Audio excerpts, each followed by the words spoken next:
Hello, 325s, and welcome to week six. This is my sort of brief ideas on uh, some of the things which I think are very important in terms of foreign direct investment and managing global capital flows and risk.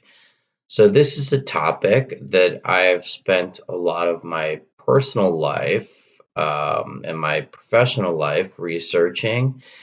We were engaged by the Economist Intelligence Unit back in 2006 to look at many Chinese cities and look at, where you should invest and why if you wanted to do so.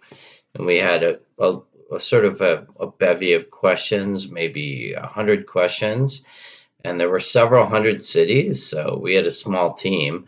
So it was a lot about prioritization. And the big question was sort of everyone said, yeah, we're the best place to invest right now. This is where you should put your money. And we were working with multinational companies, with promising startups, and with government organizations. And they came back with a question of saying, yeah, why? What differentiates you from everyone else? And I think this is always the key question.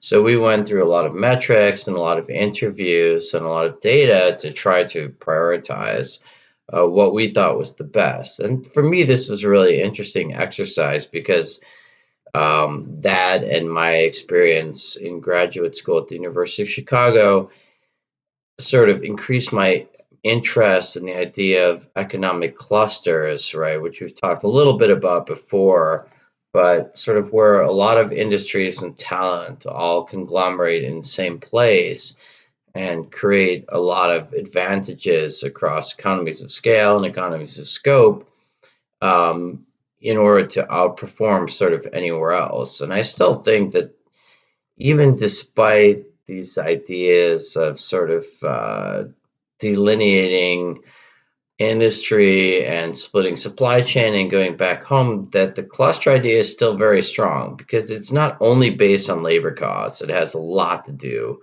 with talent, right? There's only certain people who are really good at doing certain things. And if you have access to those people, it makes your life easier as a manager globally, right?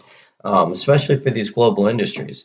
So that one's interesting. Some other points I wanted to make are right in terms of global investment. The big story this week has been with TikTok, which some of you guys have already talked about in your presentations, right? I think that there's been sort of this bipartisan push against TikTok and the parent company due to its connections with China, which are interesting. And Microsoft has offered to buy it. The bid that I heard is 50 billion, which would be the largest tech acquisition ever, right? Bigger than Insta, bigger than LinkedIn, and it would actually sort of redefine the way that we think about mergers and acquisitions and technology.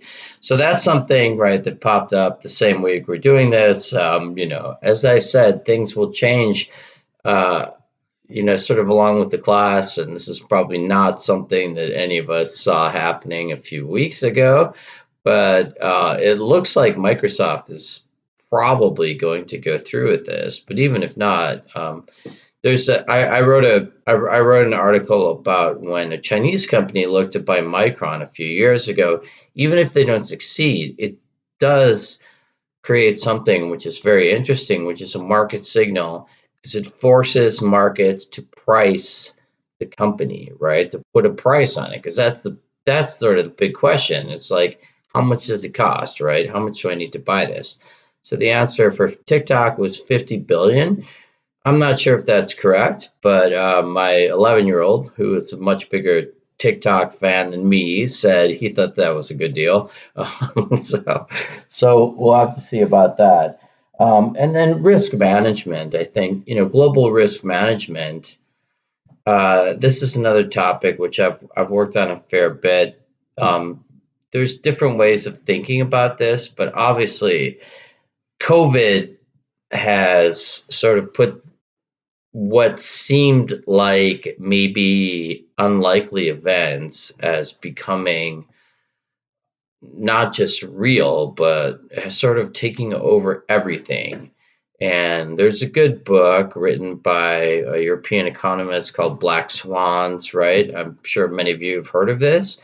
The idea is that, most swans are white, but every once in a while you get a black swan, and it sort of disrupts the model. And these are about disruptional events that happen within economics and politics, and I think we're seeing a lot of them these days, starting with COVID, but perhaps even multiplying because of that. So the old models for risk management, how much risk is your organization not only willing to take, but capable of taking, has been really pushed. I mean, we're even seeing this as a university at Boise State. I think we're probably in relatively better position than a lot of people, but everyone's being affected by this. So I think these are really, really timely topics, and I hope you enjoy them. And I look forward to reading your current events. And have a great week. Bye bye.